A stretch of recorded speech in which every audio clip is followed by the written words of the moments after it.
Welcome to the Central 21 Percy Fulton Monday morning meeting. Today is April the 7th, 2025. And we all survived the weekend, or last week. Is anybody paying attention to what's going on last week? Right? Actually, if anyone needs a reenactment of what happened last week.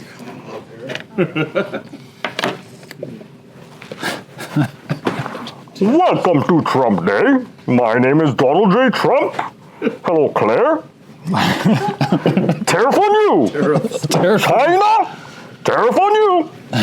Vietnam, Nike, tariffs on you. Tariffs for everyone. Everyone? In case anyone missed what happened last week. So, Is that made in USA or China? China. Made in China, man. I got it before the tariffs came in place, so thank God. so I'm just curious. So we've got a few people here, a few people online, and just so is this taking up all the oxygen in your clients' minds, or is this just people that that are in the stock market?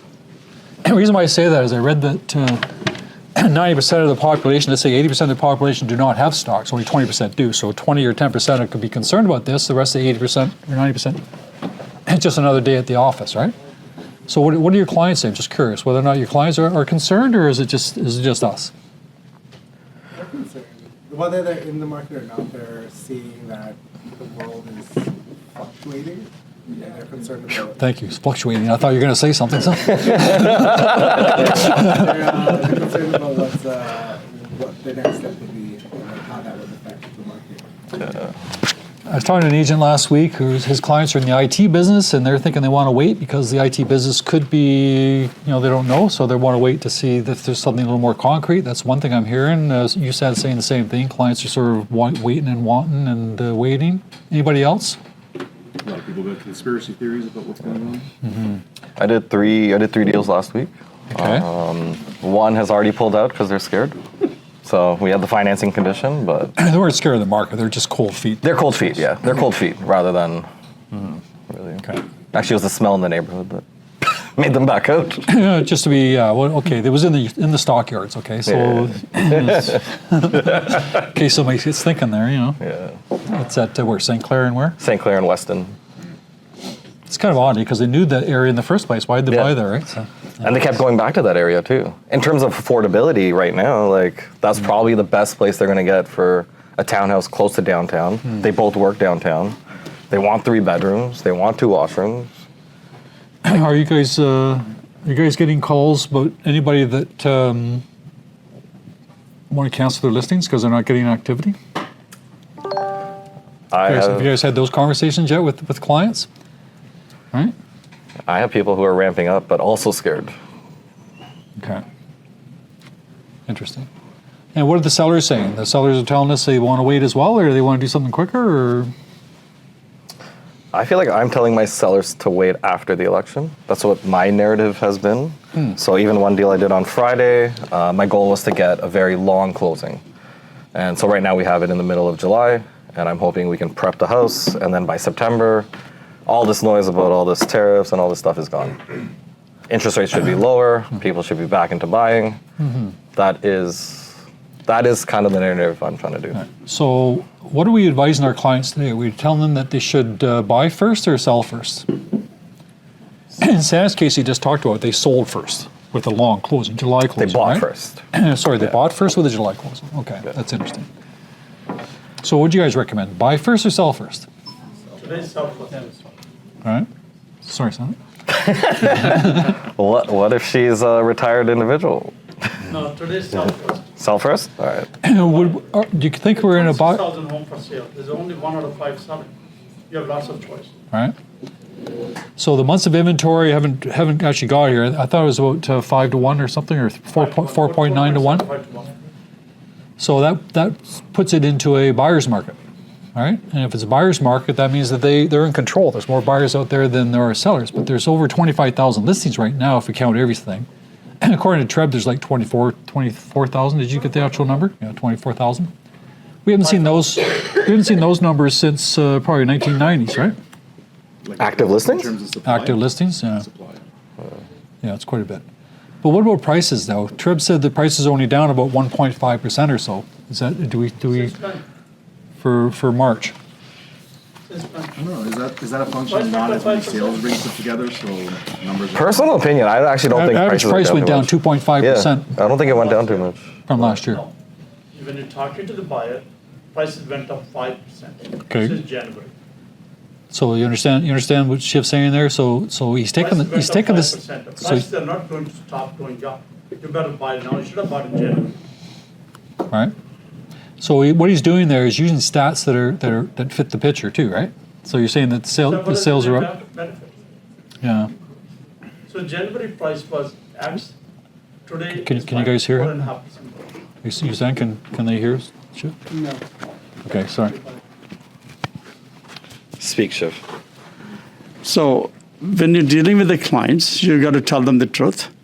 And of course, listings have gone up, but the prices have gone up, I think, approximate 4.5% since January. So, I mean, I can't control the market. I'm just a messenger. I'm just conveying the message. In my opinion, if you didn't buy in January, buy it today. Heard it first from Shiv. And should they buy first or sell first? In my opinion, sell. If you can't find Yeah. one house out of 25,000 for sale, that means you're looking for something that is not available. All right. So what Shiv said here, if you're looking for something, there's 25,000 houses for sale. If you can't find one to buy, there's a problem. Right? And is it the seller's problem or the buyer's problem? Because what I'm told, the buyers don't, even though that you tell them all these things, the price has gone up or prices, they still think there's a bargain out there. They still think that they can get it for less price than There's what. a bargain. All what the values are, right? listed at bargain price. They want blood.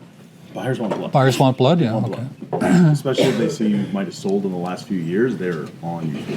Interesting. Really on you. We're selling with a multiple offers.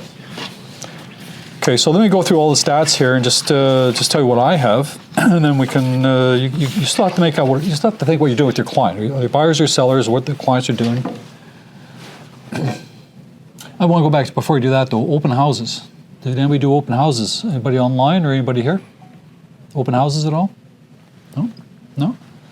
Because we have no listings, or There's too many listings. too to do many open listings? houses. Do open houses? How about everywhere else? Everybody seeing open house signs around? I didn't know. I saw tons. Like there was like 4 in our area this weekend. So we have that contest. If you happen to do an open house, you got a chance, one chance out of many to get $2,100. What is it, cash or is it gifts? I think it's cash. It's only Ontario or Toronto. It's all Canada. See 21 points. It's all Canada. So if you're doing an open house, make sure that you've entered that open house into that thing that Caitlin sent you. I think was this morning, and you get yourself qualify for $2,100. Why not? Right? Get some money. And as she said before, we did that once before. But we gave it to the clients, not the agents. But we don't know who the client is, right? So I'd rather give it to the agent. So they changed their mind there, which is a good idea. Good. How about the overall feel for the market then? How about that? Do you guys feel the market is like we're in the spring market? This is supposed to be the height of the market, right? April, May, June. I feel like I'm doing a lot of showings. Like even this weekend, I was in Orangeville, downtown, and Markham, just doing showings. Anybody else? Yeah. Sandeep, you've been showing a lot of stuff. Yeah. I mean, Sunday I did Peter's open house. Good. I mean, 6 people, but the listing is 1.75. Wait, 1.75 and you had 6 people still? Yeah. That's good. Yeah. So, yeah, even from the buyer side, I can see people who were silent for last 2 weeks now they have started. At least 2-3 people have started. I feel like people are looking. Yeah. Whether and I think people are putting in offers and they might be lowball offers, but that's okay. An offer's an offer. People still have money. There's Yeah. motivated and qualified people out there. Yeah. So look at the stock market today, and somebody, it was American station, and they were saying to this economist, should you be buying today or selling today? And she says she tells her 24-year-old daughter to be buying today. I think it's great You got opportunities. time on your Yeah. side. Right? But then the question is it bottomed out or not? We don't know, right? We say no? Yeah, that's why they're saying wait a little bit. No, buy a little bit every. Should you buy a little bit now? Should you sell your stuff if you have any stuff that had any capital gain? Sell that stuff, get rid of the capital gain, and buy something else at a lower price. Depends on maybe where you are, how much time you have. All right. So I'm trying to think, how does that relate to real estate? So if guys are thinking should buy low, are we low and should be buying today? Like when's real estate going to be low? Is this as low as it's going to be? Well, when does is real estate considered the safe haven? I would think it is. I thought so. So do I, and so that's where I feel like people might be losing in the stock market, and then now they're like, where do I take my money? And, Yeah. hey, I feel like it becomes about gold, silver, real estate. Even to a certain aspect, it sounds dumb, but Bitcoin. It's on sale. Yeah, you don't know, Bitcoin too. So if you believe what's going on in the market, and if you believe that Canada's going to have a hard time, then the Bank of Canada is saying they're going to reduce the rates. If they reduce the rates, what would happen to the prices? stable. Are they going to stable, or are they going to go They can be up? stagnant. Like stable until the inventory gets. Because remember last time we during pandemic, the rates dropped and the prices went up. So, and I would almost think this is like another pandemic. And I'm thinking that if they start dropping these prices down now, you can buy when they go to the lowest rate. But if you bought today before they go lowest rate, then you're going to be buying at a lesser price, because when rates go down, the price is going to go up. So you may want to think about buying today rather than timing the market. Like Shiv said, you should have bought in January. The rate goes down. If I'm dealing with the seller, the prices go down. Look at that 8 months ago. Interest rate was at the highest rate. Price was great. Now much less than May 2024. So price Prices are much lower than May 24. Okay, and what's the difference between May 24 and May 25 interest rates? Interest has gone down 2%.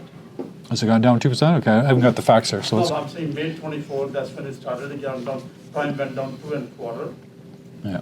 It was 5%, now it's 2.75%. And prices should go up, but unfortunately prices went down because people don't have a job. Yeah. Yeah. Okay, so waiting does not help. We can only lose more jobs. Not that we're going to have more jobs than today, next month, 2 months, 3 months later. We'll have lesser jobs. You want to sell, might as well sell today than waiting for another 2 months. Next week.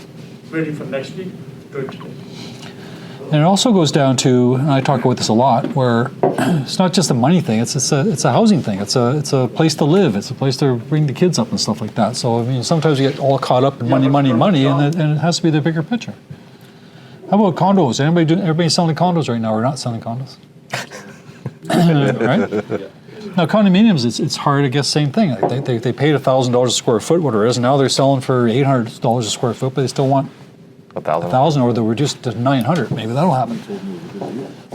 But it's very hard, because it's so difficult. But condominiums are fairly easy to price. I mean, it's price per square foot, isn't it? And maybe add a little bit more for the floor or for the parking or locker.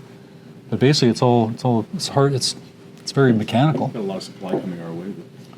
Yeah, there's lots of supply and so on and so forth. Okay, so let's get into the stats and articles and whatnot, and we'll sort of get into it. So I've got last month. In case anybody got early on the Market Watch, there was an error on Market Watch. They came out the first edition there. She let me know right away. There's 13. That doesn't make sense. There's 13,000 active listings according to TRREB. That didn't make any sense. It was a mistake, and they corrected it later on. I didn't print out the corrected one, but it's about 24,000 or so right now, right? And prices, as I said, overall price is down 2.5% from last year. But if we take it from February of this year, or January the average, January was $1,041,000. How much is now? February is $1,083,000, and now it's $1,093,000. So it actually went up $10,000 from last month, the average price. No, you compare with the January, not with last month, because that doesn't do anything. So since January went up 5%. Well, what it's telling me is it went from 41. Consistently going up. No, it went from $1,041,000 to $1,083,000, $1,093,000. So it's going this way, right? But if you're the buying agent, you're going to read the house price index, because the house price index says that the average price dropped 3.8%. And what everybody remembers what the house price index is? Yes. It's not the average price. It's a typical home. They take a typical I don't know, typical 3-bedroom, 2-washroom, 2,200 square foot house, and they keep on pricing it, and the actual price has gone down. Why go into complications? Just simply price went up 5%. That's true. What about from Depends if you're a buyer or seller. What about from last March? So if you're up against TRREB, they're telling you it's up 5%. I'm saying no, it's down 3.8%. Go with Shiv. So you got to understand, and I say this many times, in a courtroom, there's always two lawyers, right? There's a left and a right. There's always two lawyers. So you've always an argument, counter argument. You just have to know your numbers. So it was 5,000 sales. Last year we had 6,500 sales. Last March we had, this is March 24, we also had 6,500. So if we can keep pace with that, then here we go. But last year was a bit of a wash anyways. It wasn't really much. Last February we did have 5,500 sales in March, 6,500 in March. And this year is 5,000. So sales actually dropped 23% in, Trump effect. in March, right? That's definitely. So is that a Trump effect? It has to be. What else? I mean, because things were Election? going along. I don't think Election would election. have maybe made some, but Trump scared everybody. What's going on? Oh my God! And it was just a hot topic. Low-hanging fruit for everybody to circle around. And the average price, just so you know, again, it's year over year. The average price for detached is down 1.8%, semis at 0.9, townhouses 3.5, condos are down 2.6. So everybody thinks the condo market's bad, but it's only down 2.6%.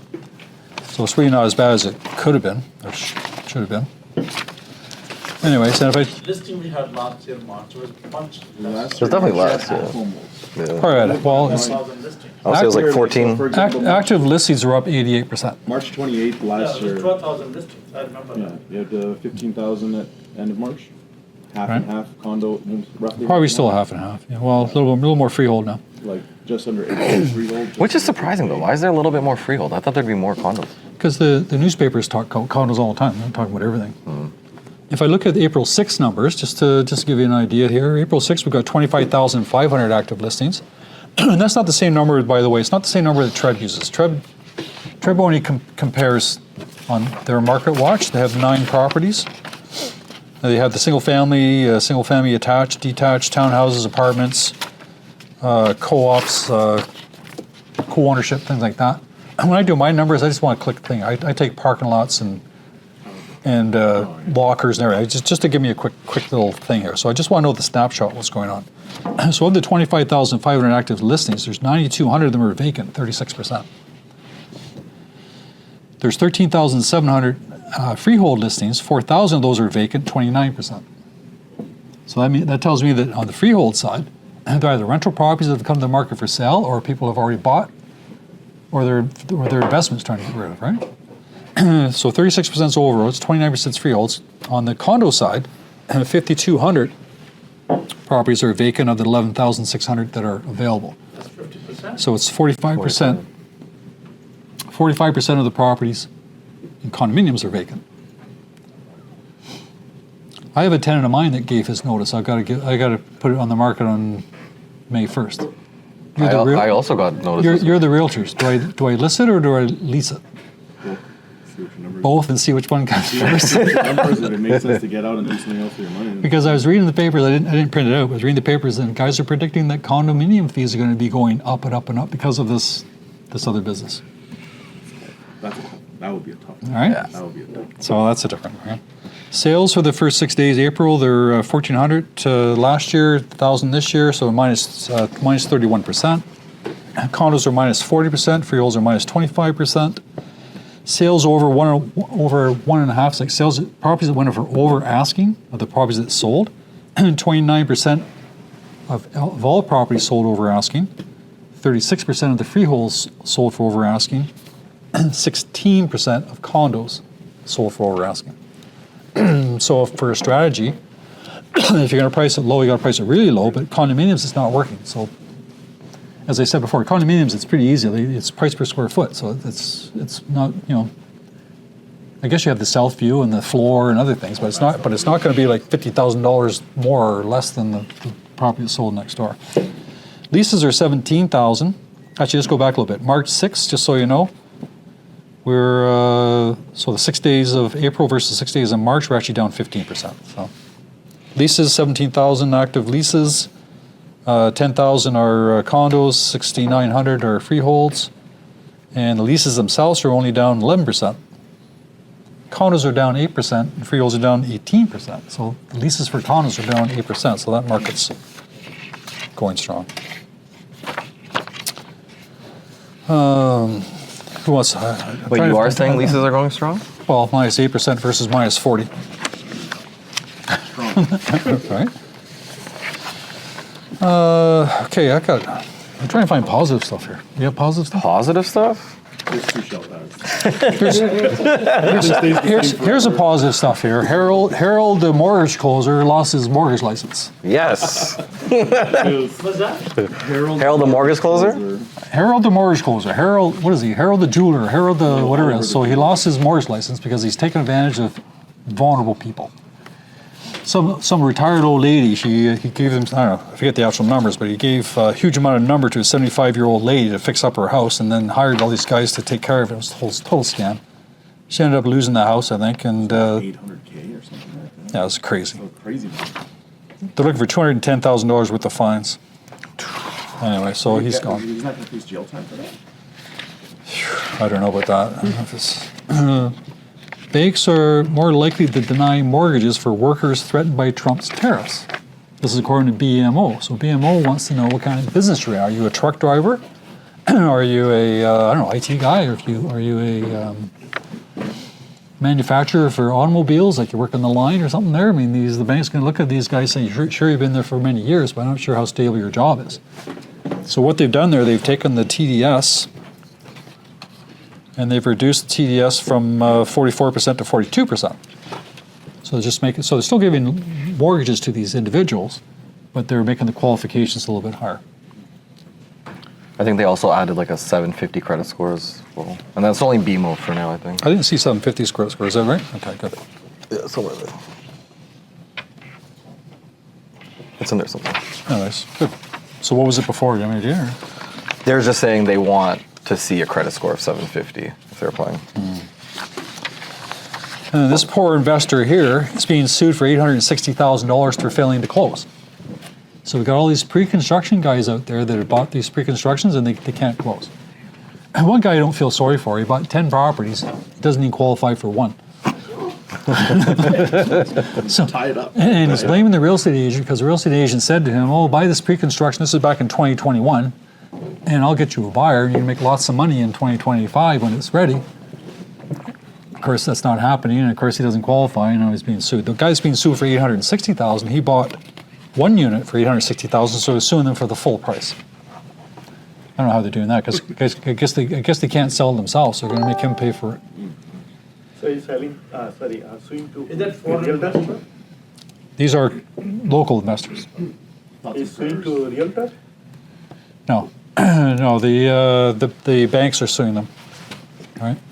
So this guy here, he bought $855,000 studio in Forest Hill. How many square feet would a studio be in Forest Hill? 400? 400 square feet. Put an $85,000 deposit, knowing he could never qualify for the mortgage on the unit. He said the agent promised him we'd find a new buyer to take over the deal before closing, and even higher prices. Now the condo developer wants $860,000 because that's what he paid for it, and a 400 square foot property is only worth what? At $1,000 a square foot. Maybe right? 600? Jeez, so he's being sued. Well, normally what would happen, they would sell the place and sue him for the difference, but they haven't sold the place, so they're suing for the whole amount. I have no idea. I don't know. They're just bringing out the part here, right? This agent sold 8 houses and 8 condo, right?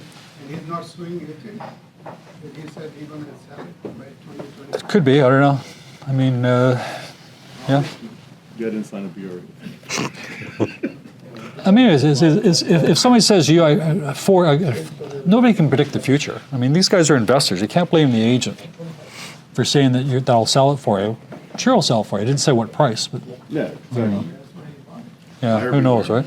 But there's no guarantees. I mean, if you're an agent here and you've got a client that bought pre-construction and they're in this situation here where they can't close because of whatever else, you can't take responsibility because he's not phoning you up like 4 years ago, not phoning you up and say, hey, you made $150,000 profit because you did such a good job, I'm going to give you half. Right? So it kind of works both ways, right? Yeah. But you got to be careful as an agent what you're saying. I mean, it's too bad. And what we know today, hopefully we're going to take this knowledge and use it for the next market. Next 20 years, Mark, this is like one of those. Because we all know here, for instance, the occupancy fees. We talked about that before, occupancy fee. I don't think a single agent here explained to the buyers, well, occupancy fee is going to be $5,000 a month. All right? I don't trust pre-construction. Yeah, so I don't think they're there. But anyways, just so you know, this guy here, never heard from the agent again. Surprise, surprise. Liberals want to, so politicians there. So have you guys watched any politician stuff? Anything that caught your ear, caught your eye? Anything that you want to share that somebody's throwing out there? I mean, NDP is going down, that's for sure. They're gone. Count them out. There was the capital gains stock that they were trying to say if you sell your Canadian asset and reinvest it into Canada, but it wasn't clear. So that you can avoid capital gains, and that meant. But that's for rich people. Seems like it. I don't know. It wasn't clear to. Not for average person. Yeah. Who else? That's like that doing much? same thing as the US. Yeah. US have same stuff. Favors. Right? I thought I had a thing here that told me what each person's platform was. Do you have that? No, I didn't print that. But was that in there? And then I don't know. Liberals got caught with another guy that was. The guy told him he was gonna hand over his counterpart, conservative counterpart, to the Chinese police station What? for $1 million bounty. Yeah. No. And then they're like, Carney, this guy's clearly admitting that there's interference and there's, these kind of police stations. And then Carney at first was like, no, you're okay, he's okay. Then he's like, no, you gotta resign. Wow. He literally said he'll turn over his counterpart to Chinese authorities for $1 million bounty.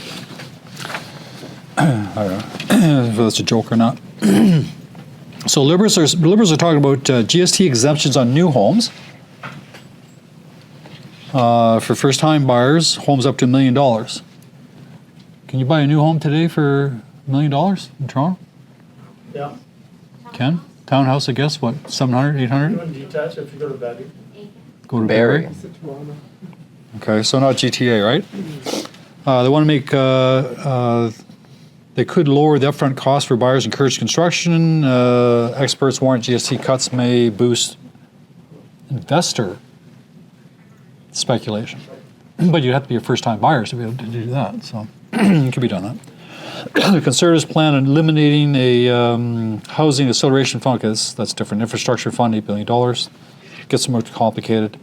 NDP and Greens focus on large-scale public housing, stricter market regulations, rent controls. I think the NDP and the Green are saying they want rent controls all across Canada. That's one thing they're doing, right? And GSTs apart.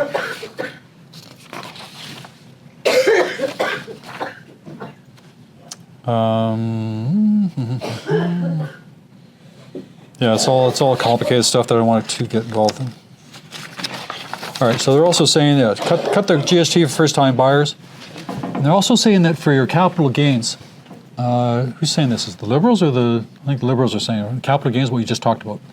They're saying that you can roll in your capital gains. So if you've got somebody that, I'm just going to go from memory here. If you've got somebody that wants to sell a property, but they don't want to sell a property. For instance, you've got all those purpose-built old rental buildings up and down Victoria Park, up and down Birchmount, probably along Lawrence, Eglinton. Those old 1960s, 50s apartment buildings. And those were bought by old guys that bought them a long time ago. And they depreciated the cost down to zero. So when they go to sell these places, it's going to be 100% capital gain. So they don't want to sell it. Oh. So what the government is saying here is to free up that money, and will allow you to take that money out and buy another investment without having to pay the capital gains at this point in time. But when you sell the second investment, then you'll pay the capital gains then. So what they're saying here should hopefully free up a lot of this type of property. And that kind of makes sense, right? So I kind of like that idea. So it's there. Says we'll save, what else? Made 3 days before. of course, he wants to build. How many houses did they say he wants to build? 500. Half. 500 or half 500,000? 500,000. 500,000. And how many did Trudeau want to build? 1.5 million. And we're all saying we don't have enough resources to build 1.5 million. How the heck are you going to build 5 million? Right? But I guess it's a goal. It's something to do, right? So does it feel like there's still going to be a housing? I think there's going to be a housing shortage still in the future. So Liberals want to cut the this capital gains tax, and the Conservatives are saying that it's going to shut young Canadians out of the market if they do that, because it's not reducing the prices, and it's going to be more speculators are going to go in there to sell this apartment, talk about, and they're going to buy something else. They're going to compare with the other people that won't be able to do that. So they're saying that it's not a good idea. The election's what, April 28th? April 28th. Promises shall start flowing. Yeah, I don't know which way to go on that. Let's hear the Yeah, it's like 20 days away. promises. Let's hear the promises. One guy's saying that that's a good idea. He's saying home ownership rates are falling and more houses are owned by investors and family. So he's saying it's not a good idea because all these investors are buying these property, not families. And this other guy's saying here, no, it's a good idea because aging boomers are actually unlikely to reinvest gains in single-family rentals. They're probably going to sell their place and buy something Safer. in stocks. Yeah, safer. So there's always this and that there, and then who knows. First-time home buyer savings. You can go to when you're ready to. Whatever. You guys, FHSA. I want to remind you what that is. It's the first-time home buyers saving account, where your first-time buyers can put $8,000 away per year, maximum of $40,000, and use that money to invest in down payment for a house. The advantage of it is that the $8,000 gets deducted from their taxes. So it's like an RSP. So they can save on the taxes, and when they put the $8,000 into an FHSA, they can then invest that, and any interest that they get is going to be tax-free, same as a RRSP. TFSA. Kind of like a combination of the RSP. TFSA. Yeah, it's a blend, right? It's like, yeah, it's a blend of the of an RSP and the other one, right? Unless anybody's sold through investments. So again, we're talking to you guys on your social media, on your talking to your clients, things like that. These are things that you want to talk about. Just to remind everybody, these things are out there to take advantage of them. 480,000 people in 2023 filed. And the age differences between 25 and 34 years old represented 57% of those people. So it's just the young guys doing that. They've got 15 years to spend it. If they don't spend it in 15 years, then they can roll it into an RSP. So they've got that as well. But I think that's the best plan out there. What do you got? I got why secondary markets Canada's real estate growth. So there's this Pure 4, which is a Canadian REIT, or is actually investing in areas like Kitchener-Waterloo, Moncton, Halifax, and their thought process is that unemployment rates have consistently hovered around 1% to 2%, below the national average. Also, vacancy rates have also remained well below the 3% mark, reflecting tight rental markets and limited new supply. But they're investing heavily in places like Kitchener and Waterloo. And I think Sandeep has been going a lot to Kitchener. Mm-hmm. So not everything is bleak, but the supply-demand imbalance in housing isn't just a Toronto and Vancouver problem, it's a national problem. And as more people look for affordable places to live, work, the secondary markets are absorbing that demand. Mm-hmm. So, I don't know, I think it's good. So you do a lot in Kitchener or Guelph? Kitchener? Kitchener both. So you find the prices are cheaper there, or why do you people want to move out there? Or they're selling? Most of my clientele are in IT, so they don't care where they live, or? Yeah, once a week they can come to office or twice. No. And honestly, Kitchener has become like a tech hub too now, right? Yeah. So It's very techy. Because of all the universities and that. universities. The GOLD Train too is also helping. The GOLD Train is helping for that too. I don't know if anyone likes Rich Dad, Poor Dad, but like I was saying earlier, he's saying it's the time to invest in other assets like gold, alternative assets like real estate, gold, silver, and Bitcoin. I honestly think we're going to be okay with real estate in the grand scheme of things. I think it's going to be a safe haven, and people are going to go back to it. This guy here wrote saying that the real estate market right now isn't falling, it's finding its feet. So it's finally coming back to a more natural place. And it does make sense because the average prices were way too high. I think we'd all agree that the prices are too high. Yep. People can't afford, so they have to drop. So this guy here is saying maybe it's a good reset. Maybe it's time to reset everything here and get prices down. It's going to hurt in the beginning, but trust me, it's going to be great at the end.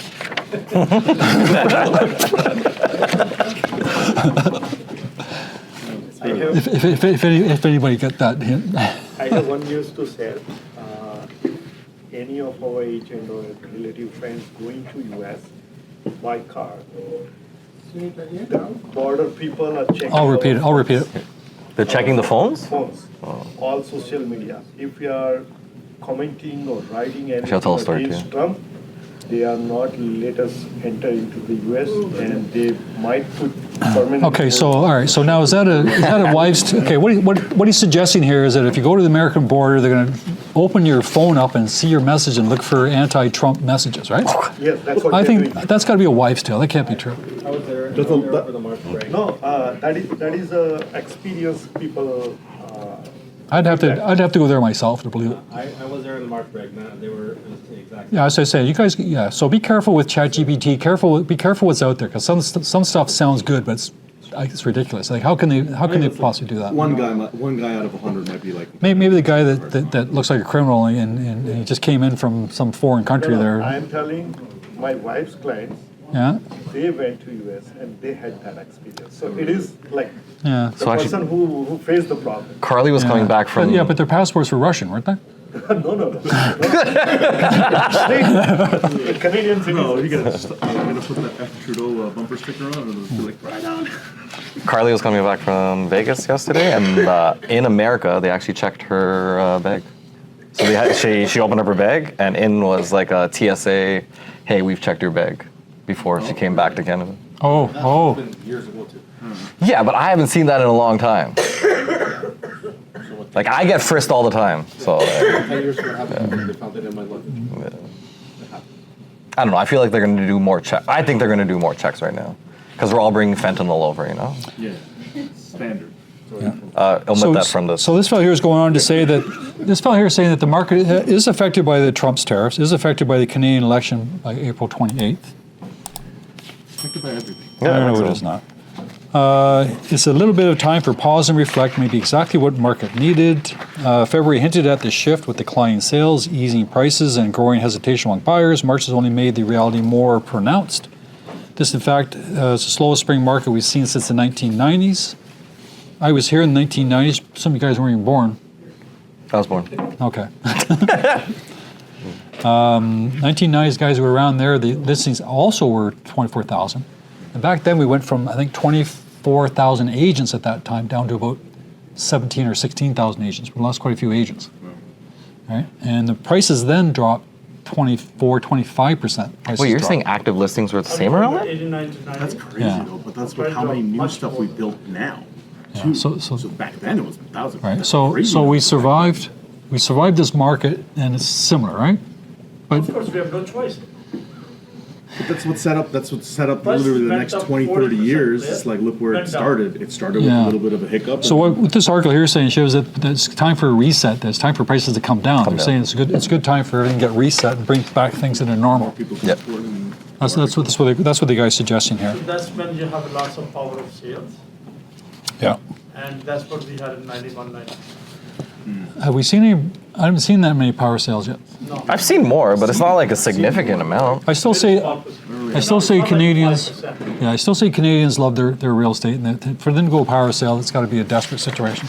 Most of the power sales are private lenders. Secondary. And the They're not big and then the private lender. And Nelson's saying that most of the power sales are private lenders. And the private lenders they do that on purpose. They want the guys to go bankrupt so they can take over the property. Right? Affordability is making a modest comeback. So the prices did come down 2.5%. As I said, the composite prices dropped 3.8%. Homeownership is gradually becoming more attainable. More inventory in the market, less upward price pressure, expectations of interest relief in the months ahead. Buyers are regaining something they haven't had in years, negotiating power. Just we have to convince our sellers to accept it. Right? I think if the seller haven't learned by now, they would never learn that the market is down. Nelson and I get all the good phone calls, right? And sellers saying that your agent's not doing anything, that my property's not sold, haven't had any showings, they haven't showed it themselves, I want to cancel the listing. We always have to say, it's not us, my friend. Did our agent ask you to adjust the price? Oh, he doesn't know what he's talking about. Well, okay, so it's like the doctor telling you, don't do that, it's going to hurt you. Don't do that, it's going to hurt you. And you keep doing it, it hurts you. And they go, I told you, don't do that. Right? So it's a little difficult. Days on the market have stretched out to 24 days. So we've had calls in the past too. We had one recently, I guess. No, some time ago. But some agents still think that when you list a property, it's supposed to sell within a week. Right? And it's not. It's going to take a month or longer, depending on what the list price is.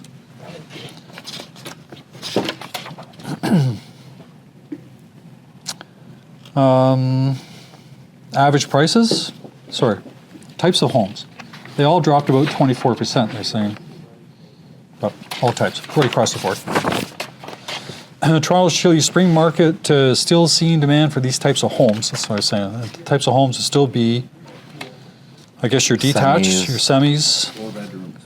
I think that the towns are being more popular. You guys are moving from the condos to from high-rise condos to the towns. And yeah, that's fine. This article goes on to say, more Ontario homes are selling below list price. Our bidding war is over. Is now a good time to buy? She goes into the article and says, I don't think we'll ever see an end to bidding wars in Toronto. So she thinks it'll still happen. But if she was a buyer, I'd rather buy where I can take a little more time to get a deal and get good financing and have to stand against not stand against 25 other people in a bidding war. So I actually feel like it is actually a good time to buy. Yeah. If you have the money, you can do it. It's probably the same article. No more details. They're saying 20% of GTA neighborhoods with at least 5 sales were in overbidding territory in March. 20% overbidding territory, which is unchanged from February, but down 43% from a year ago. On the other hand, 73% remained underbidding. So 73% of the houses sold for less than asking. Some of the big areas that are popular, you got Little Italy. Medium sold price is $1.6 million. It's actually $200,000 over asking. So these are the hot spots. So you got Little Italy, you got Davenport. Davenport average price $1.3 million. Again, it's over $200,000 they're selling for. St. Clair West, $1.3 million, went for $181,000 over. The Danforth is popular at $1.362 medium price, $175,000 over asking. And the Junction, isn't that where you just were, the Junction? Yes. Junction 1.3, they're going on average $126,000 over asking. But there's a meat packing plant there, guys. The opposite end, the properties are selling for less than asking. Lawrence Park, I'm surprised. But look at the price. But I think it's because the price was. Look at the price. Average price in there is $3 million, and the average price property sold for $145,000 less. Forest Hill, $2.6 million, sold for $145,000 less. So if you want to go in those two neighborhoods, now's a good time to buy. 2.6 to what? The average median price sold was $2.695, so it went for $145,000 lower than the average asking price. Bayview Woods on Steeles, where'd that be? Bayview Woods and Steeles, I guess Bayview and Steeles. Bayview and Steeles. 1.57, it went for minus 110. Old Oakville, 2.2, minus 100,000. Harbort Village, Old Toronto. Old Toronto, 1.8, minus 85,000. Harbor Village. Harbor Village. Like near the university? Yeah. Anyways. So, I think you had this one. I do. So if anyone knows me, I'm very involved in the selling process. But the Toronto Star did an article, said 9 hacks to jack your property value. I take all of this very seriously, and as soon as I meet with the client, I kind of go over all this stuff right away. But the 9 things are: 1, improve curb appeal. Mow your lawn, people. Mow your lawn, okay? Have you ever seen that? You guys go up to houses and Yes. the house looks like crap? Yes. And the guy wants like so much money for it, and like you can't even cut the lawn or Or have weeds in it. Like get rid of the weeds. paint the front door. Paint the door. Very simple stuff that you can do yourself too. Replace the dead flowers. Declutter, depersonalize. I love staging, so I love doing that kind of stuff. They suggest to do a deep clean. I usually, for like a house, I'll pay like 500 to 600 to get a deep clean done. Meaning I would do the grout, baseboards, windows, get everything done properly. Basic repairs, so like leaky faucets, squeaky doors. I don't know. I know they sound really small, but like, I think if you put attention to your house, then people will see that. But if you see stuff like this, I don't know. I think it makes them want to discount your house. Small updates, energy efficiency upgrades, like replacing all the bulbs with LEDs. I think that's very important too. Neutral paint job. No one wants to see your green, red, yellow walls. So just do a Chantilly lace or a white dove. Smart storage solutions. And staging your home right. And for that, I think it's just decluttering and making sure that you don't have too much furniture inside your rooms and stuff. But I don't know. I don't know. I get very involved in the process, and most of these are all DIYs, and I actually try to help the sellers out as much as possible. But I think it's very important right now too. You want to see your house in the best light, especially if you're up against 25,999 other listings. So what's your process? Okay, I'm going to pick on you. So. Yeah. You have a client that wants to sell their house, and you're going to go visit them, and you see all these things that they could do. So are you asking them to do it, or are you getting somebody to do it for them, or how do you do that? So stuff like painting and stuff, they'll definitely do it. But if there are little things like changing light fixtures and stuff like that, I'll actually try to do it on my own. So I'll sit there, I'll have like an Excel file, and I'll go each room by room with the client, and we'll talk about everything that they want to do. And I'll say all the things that I want them to do. And if they need painters or plumbers or something, I have all that stuff. You recommend them to them? Yep, I recommend them. I'm saying this because I want you guys to have the same thing, right? Yeah. So you've got somebody that you can recommend to paint the place if you want, and kitchen or Rodrigo. whatever else. Now, what about staging? Do you do staging? Or? Do you do Sanak staging, or do you hire people? I do Sanak staging. Okay. So depending on the house, most of my clients are usually people who are living in the house. I don't like to uproot them. I like to just fluff it up so that it looks nice. So like you can ask Carly, but I have like almost $20,000, $30,000 worth of staging items in my basement.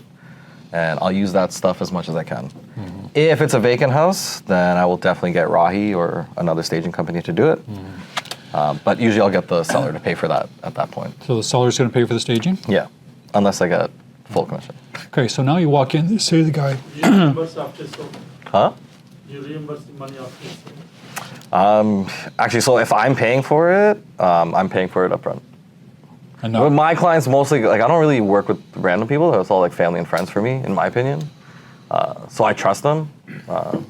I know this might not be the right thing to do. So they're going to pay you back if it doesn't sell? I'll leave that up to them. The answer's no? The answer's no? No.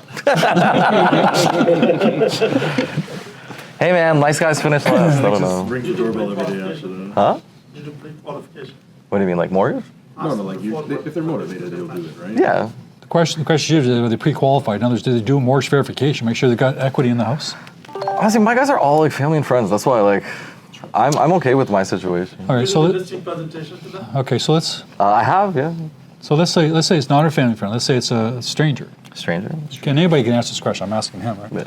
Yeah. You go in there and you say, hey, you got to fix the grout in the bathrooms. You got to paint the front door. You got to cut the lawn, and where else?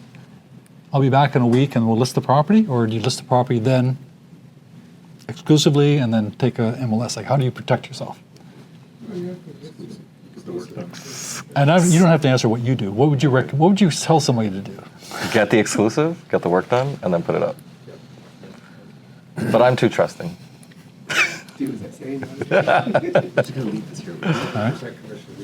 Huh? 7% commission we pay. Maybe. And what's the script? Okay, Mr. Seller, okay, while you're doing all this stuff, I want you to sign this exclusive listing here, and then when you get it all finished up, we'll get an MLS listing, and we'll put it on MLS. Why should I sign the deal today? All right. Why not be today? So what's the pitch? So I actually I did this with a Brampton property.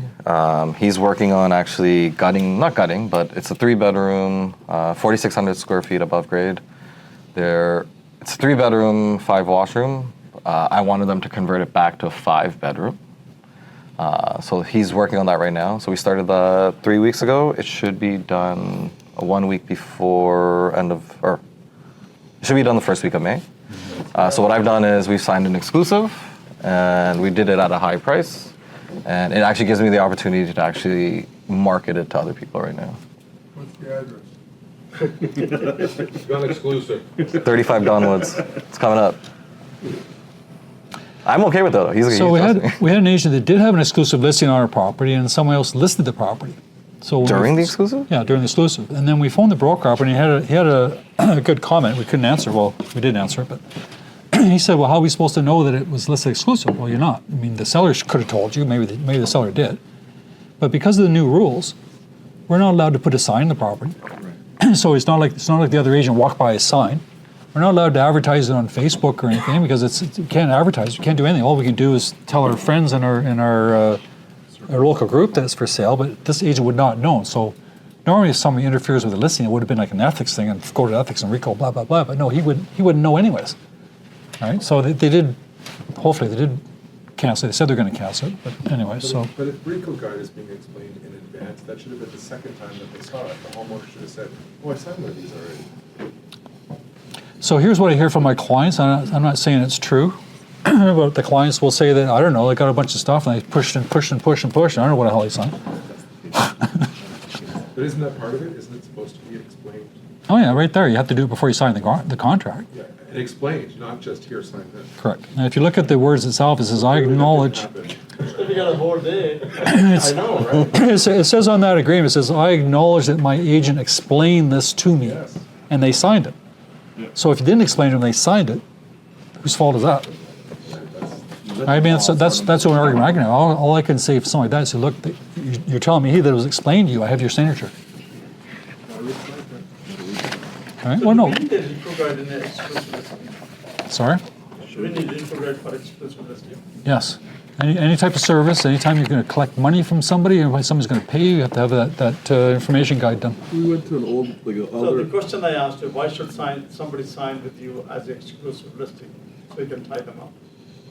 Because I got 400 agents I can market this to. I got No, 400 agents. Here's the answer I've heard. You might have a better answer. The answer I've heard is that gives me the time to prepare your listing for the marketing that we're going to be doing, and maybe touch on a couple of people that might be interested in the meantime, and it gets us all ready. So when it comes time for MLS, we can push the button and go. Yeah. Even on this Brampton listing, I'm actually going every 3 days to actually do a site visit video with the client. You do site visit every 3 days? Yeah. So what would you say, Shil? She's got lots of time for that. No, I usually simply we have lots of buyers. Yeah. You're going to find the right buyer, line up the buyers. When your house is ready, if you list the same day, we won't have time. So we'll bring all the buyers at the same time. They're not always coming with us. Most of them coming with the other agents. So they don't expect us to figure out. The other one is like just as is. If you can get the price you want, you don't have to do all the headache work and all that. And secondly, we will not send any contractor until you sign the Sure. I mean, But you're doing all the contracting though, right? I do all the contract. And we don't charge any contract. So the client spending $60,000, another one spend $80,000. So they come over the money. So some agents will tell the client, go in there and redo the kitchen or repaint the kitchen or do something, redo the floor, do this stuff and that. It costs money, and they also recommend people they can use. And I guess, I don't know who pays for it or not, but I guess the agent could pay for it up front and get it back on the sale, or the client pays for it up front. I think it'd be safe for the client to pay for it. But I've had some situations where the clients have lived in this house for 40 years, 30 years. They haven't done anything to the property in 40 years. And then the agent goes in and talks to them and says, okay, I want you to do this and do that and do this, do that. They haven't done it for 40 years. Why are they going to do it now? So you better just take the listing and tell the declutter, just do the DIY declutter stuff and move on. Tell them to do this, do that, because if you tell them you're creating a problem, you ask them if there's a ways to increase the value of your property, Yeah. would you consider doing that by spending $50,000 If you can get 100 back, would be great. That's right. And some agents might say, it's too much hassle, I won't be bothered. That's fine so too. then And that's fine too. So you heard what Shiv said again, and this goes back to sales, and we're talking about, you don't go in there and say to a client, you got to fix this and you got to fix that, and this place is a dump, and what's that stuff here? Take rid of those pictures. And And then they'll get somebody and else. they're going to mad at you. They're going to fire you right on the spot. They're not going to hire you at all. This with somebody else. Right? You can't be saying any of that stuff, right? So you got to do it the other way. If I could show you a way you could get another $50,000 out of this place by spending $20,000, if that's something you might want to consider.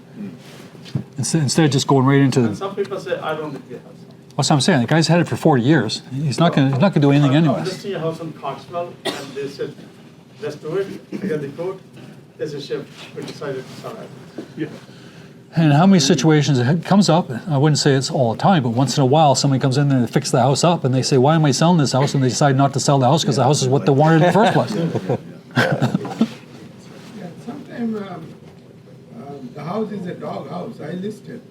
I know it's not going to fix anything. That's right. He didn't fix it for 50 years. This is my point. So rather than being the hero and trying to get another 50 grand, we just move on, right?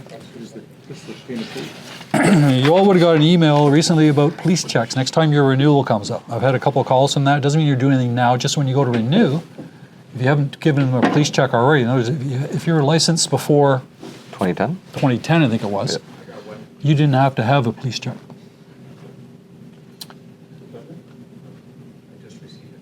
Yeah, we got Oh. the email. Yeah, okay, yeah, I just got the emails, right. So don't get confused. Some people say, well, I already did it. No, you didn't. And some people did because that email was sent to everybody, right? So if you were licensed, Everybody's supposed to do it? On your renewal though, right? I don't think RICO went down to the list to find out who got licensed in 2010 and before in 2010. I think they sent one email to everybody. So I'm getting calls It's from supposed to be before 2010? anybody before 2010. There's no police checks. There are no police checks. You did not. You did not do one. If you were licensed prior to, You will need it. You'll need it. if you're licensed prior to 2010, you didn't have to have a police check. And if you're licensed after 2010, you had to have a police check when you got a license. before So 2010, anybody that hasn't done it, No, you don't have one. You will have to do it. anybody that hasn't done it will have to do it on the next renewal. 25. If you're against Bitcoin, you have to do it. It's $20. $20. Okay, that's good. When'd you get your license, Joe? So you're before 2010. So your next cycle you have to have a police check. Around 2020. Actually, I just did that, but 5 years ago. I can use the same one for the hospital. I'm renewing in September and I got it. Yeah, and the police check is $20. It's not the police check. If you're going to be like a soccer coach or baseball coach, you got to go through what's called vulnerable person check. It's not that. This is just a simple one to see whether or not you have anything going on. ChatGPT, or sorry, AI. Anybody get involved in AI yet? It's something you might want to consider. There's a seminar on a 90-minute seminar, costs $100. If you go to REM magazine, you'll see what I'm talking about. It says new workshop helps realtor fix their website in 90 minutes using ChatGPT. So they want you to go in there with your computer, with your web page, and load up ChatGPT, either the paid version or free version, and they'll go page by page on your web page, and ChatGPT will tell you how to fix it up or do things. So if it's something you want, It's a webinar, right? it's a webinar. It's $100. So if anybody wants to get involved in that, just go to REM magazine. You'll see it. It's going to be on April the 9 minutes, April 23rd, which is not so it's April 23rd. So if you want to get involved with your webpage and maybe modernize it, spend the $100, understand ChatGPT or whatever else, and there's that there for you. We were listening to a guy on last week. I don't like to talk about this because it's so relatively new, but I think it's going to be coming. Somebody here phoned an agent, I assume, not the office, phoned an agent. That was me. I know it was. I don't have to tell the world. So it was an agent. So he phones this phone number up, and it says, hello. I'm not sure, did he introduce himself? Yeah, Sebastian. As the guy? Sebastian from Shoreview. Okay, so he introduced himself as himself. And it wasn't him, it was a computer. He said, hi. He said, how can I help you? I'm interested in a property on such and such. Oh, yeah, Sebastian, I'm not here right now, so if you want to give me your name and number, whatever it said there. And he said, well, I don't want to give you a name and number. Okay, that's fine. How can I help you more? Can you give me the price? It's $2 million. How many bedrooms is that? And then this computer is talking to you, and it's humming and it's hawing. And there's like background noise of like a call center in here. In my head, I'm like, this is wild. Like, I am actually talking to someone or not? I couldn't figure it out. I was losing it. He didn't actually give the price though. I tried. Yeah. I was like, hey, give me the price. I don't have pricing data. I can send you to the agent right now. I'm like, no, I want the price. Yeah, so we were asking like, hey, can you give us like pricing for houses from 1 million to 2 million in the Toronto area? The limitation was that it could only pull the listings from its brokerage. But it was wild. I thought I was actually talking to someone, and it was crazy. But turns out he ended up blocking my number, Mo, because I tried calling him again later that night. Too many times. You went to the well too many times. But then I found out that all these things actually cost money. So I probably burned him almost like $100 that day, because I just kept calling. So if you find an AI bot, keep calling them. Keep calling them. You want to run your competition out of business? Keep calling them. Oh my God. Sanak, take this on Wednesday, your session. So keep your eyes open and just it's out there. It's going to be coming. It's AI stuff and that. So we got the Mike Ferry's coming up on April 15th. So it's next week. 15, 16, 17. It's a good bargain. It's $250 US for Canadians. It's going to be in usually it's at the West End there. Probably, Mike is coming. probably around the airport. Is Mike coming or no? I just talked to him today. Mike probably. Because here it says Mike Ferry, and if I go online, it says Larry Kozak. So it doesn't really matter. Depending on how he feels. Yeah, so they both say the same things. So if you're thinking about, I don't want to go to this course or go to the course, whatever else, because Mike Ferry is too aggressive. What Mike Ferry does here, he teaches you scripts and things. So Shub just gave you a bunch of scripts here for objection handling. He made a lot up himself, but a lot of them comes from this type of presentation. So it's just not there. Well, I don't like Mike Ferry because he phone calls all the time. I don't phone call. Why do I go to Mike? Well, it's not just the phone call. It's the whole how to talk to a client, how to overcome that objection handling techniques, and it's quite thrilling. Everybody's been there. Everybody drank the juice, right? Everybody's like Mike Ferry guys and that. But it's a good thing to have. For $250 American, how much is that Canadian now? 1,020? Close. I think honestly, I think everyone should go. I do so. We used to go when There's so much to learn. I mean, you don't have to like everything. we would show up with 50, 60 people during the time before computers, when everybody's using the phones and phone calling. We'd have 40, 50 people there, and you'd only charge at that time $50 or something. It was cheap. But I think everybody got it. Who's been to a Mike Ferry event in the last, and so you know what I'm talking about, right? It's good. So if you're sitting there in a funk, the Trump's getting your head all funked up there, then just go to something like this and get your head back in gear. Sue's a big Mike Ferry guy. So I don't know if you're going to go or not. Can we bring Liz here too? So that's coming up. We'll talk about it again next week, but it's something you should seriously consider. And then I got an email from Alex Roy on his CR Work program there, and I thought I'd open up what he sends. Who here sends newsletters once a month through CR Work? Not everybody? You're talking about My CR Work, right? My CR Work. Yeah. It's a program that we pay for, I pay for, and all you have to do is put the guy's name in, first name, last name, his email address, and it sends them a newsletter once a month. So while you're busy doing things, it's already paid for. I don't know, everybody should be using it, and it's just there for you. So it comes out like this. So this is Alex. So it comes out like this. It just does a market, just analysis of what the market's doing. And basically all they're doing is taking market watch, I guess, and copy and pasting it. But it's still something that your client might be interested in. And lots of colors, lots of numbers, lots of figures. So for the clients that are, left-brained or right-brained, I guess right-brained. No, left-brained. They can go through that and see what all is there. It's got the colors for the right-brained people.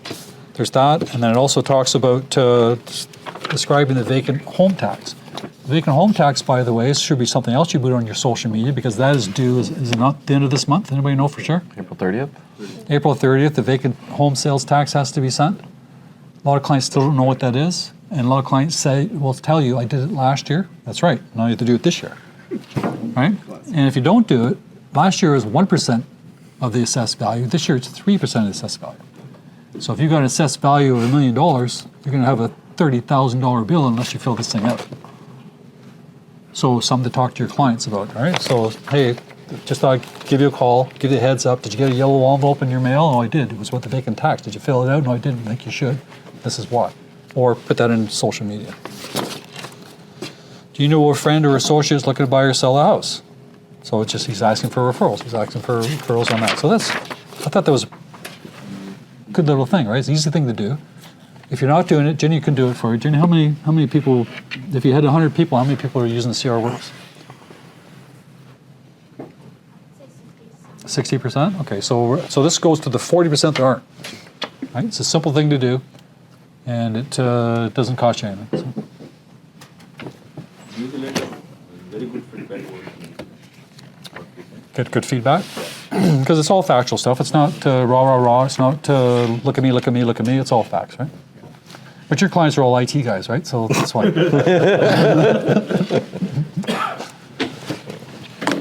Good, I'm done. All right, I got 2 more things. Just remember, it's tax season. If anyone's like me, I wait till the week before to do all my taxes, but just start doing your taxes. And then this Wednesday... Just going back to taxes, you guys all do this too, right? You guys all have 2 or 3 credit cards. One credit card you use for personal, the other credit card you do not but business. So it comes time to tax time, you just take out that one. You take out your one Visa bill, and that's all business. There it is. You're not looking at it. Well, take this out, take that out. It's all done for you. So your car, your gas, your staging, your everything should be done on that one credit card. Easy peasy. My whole life is a write-off, so it's pretty easy. This one, I actually have plastic bags that I put all the receipts in. Nice. Put a pin through a thread. Yeah. Or pin and thread. It goes somewhere. I don't know where, but it goes somewhere. No, ink. Ink? Yeah, it does. Yeah, maybe. Yeah, when there's that pressure paper, what do we call that paper, right? NCR paper or something? Yeah. Regardless, everyone start doing your taxes. This Wednesday, I'm going to do a tech day hosted by me. The idea is, listen, we're getting a lot of different technology and stuff. So what I'm going to do is kind of go through my listing process, or how I kind of go through things. And the things we'll cover, first we'll go through Google Drive and Docs. I'll show you actually the Excel sheet I use for every single client. I think it's pretty cool. Not saying you have to use it, but it's a good way to kind of keep everything organized. Then we'll go into Realm, we'll go into DigiSign, and then at the end, we'll spend a lot of time with ChatGPT. ChatGPT is my best friend right now. I talk to her every once in a while, and she does all my meal prepping, she does all my listing descriptions, anything and everything. So if anyone has any questions or anything they want me to cover prior to Wednesday, just let me know. We're gonna aim for 11 p.m. If you don't know your passwords and stuff, come at 10:30. AM, you mean, right? Yeah, sorry, 11 I a.m. did not hear that. Doesn't mean that you have to. Will But it yeah. be recorded? I could, if you want me to. I know someone's asking. Oh, This is one-on-one, right? I'm gonna, no, this is a group. It's a group. Yeah, so come, if you don't have your laptop and everything set up, come at 10:30, and I'll help you guys set everything up, get your passwords. If you don't know your passwords, we'll help you do that. And then at 11 o'clock, we'll start doing some training, and we'll go for probably like 2-3 hours. In person. In person. 3 hours? Hey man, That's a lot of stuff. there's a lot of stuff in here.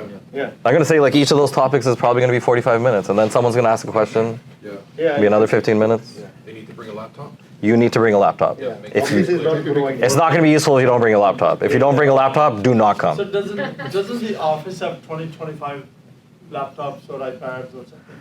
No. We do. They're stored in Shiv Banzel's office. They're an iPad, the latest Apple computer. Shiv's got some there. Just have to sign them out. You're good to go. Bring a laptop, and if you don't have a laptop, try to buy a laptop.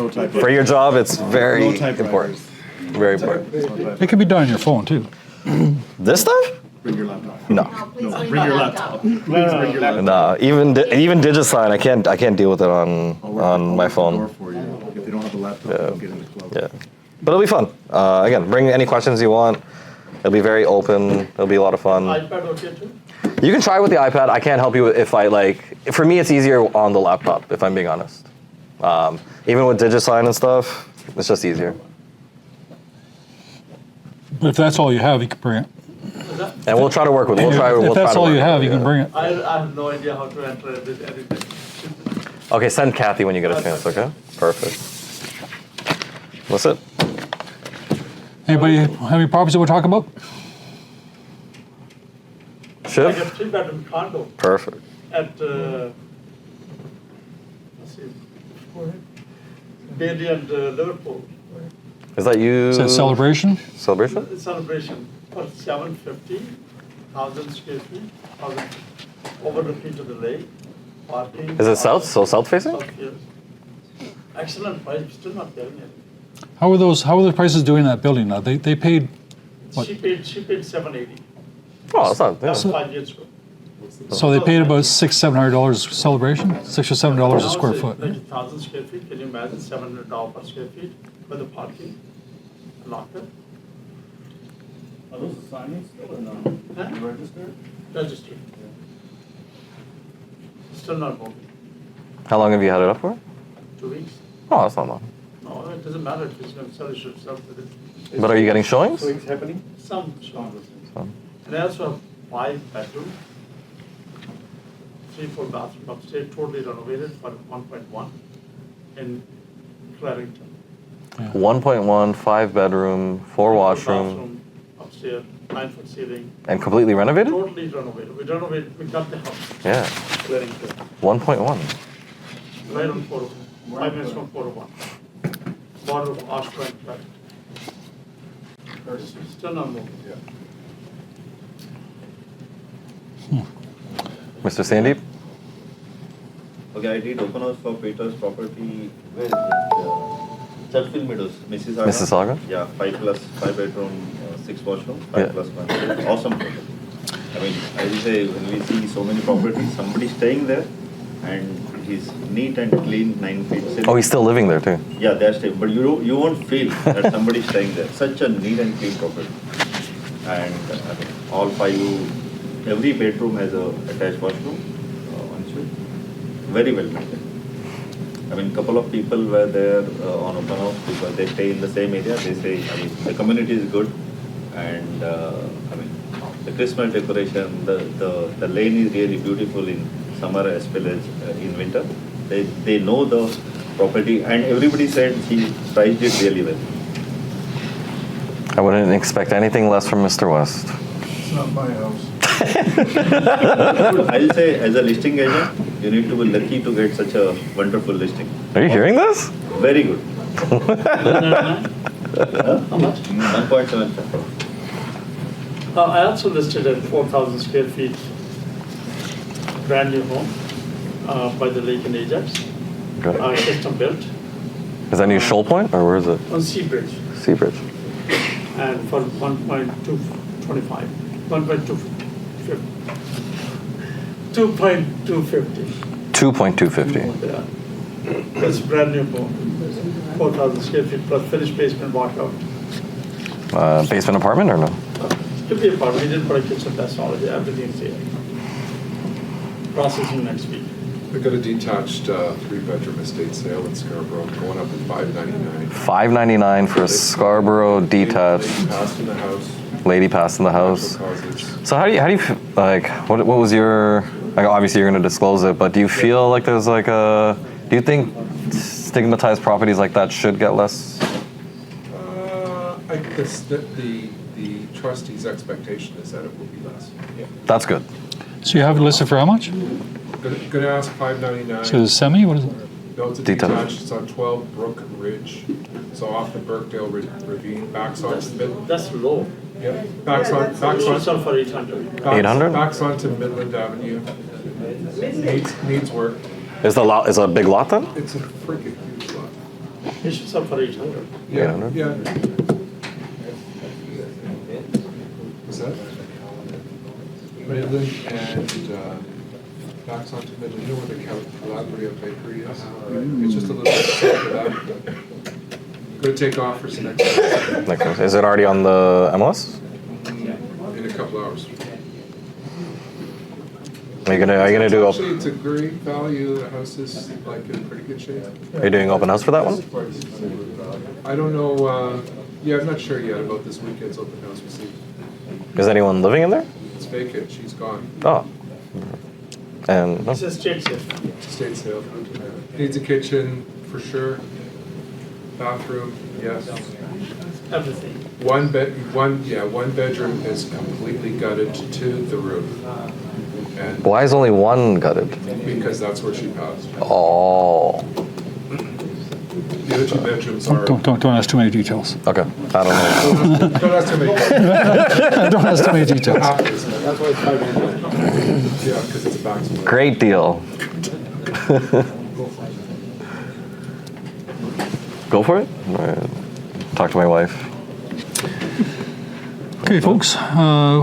It's going to be a great week. What's next week? Anything next week? Rain announcement? No. When's Easter? Weekend after. 20th. 18. So we got meetings next week. Okay. Good. Okay, folks. Thanks a lot. Okay. Sticks on the ice. Oh! Congratulations, Ovechkin, for 895 goals. Percy Fulton loves you.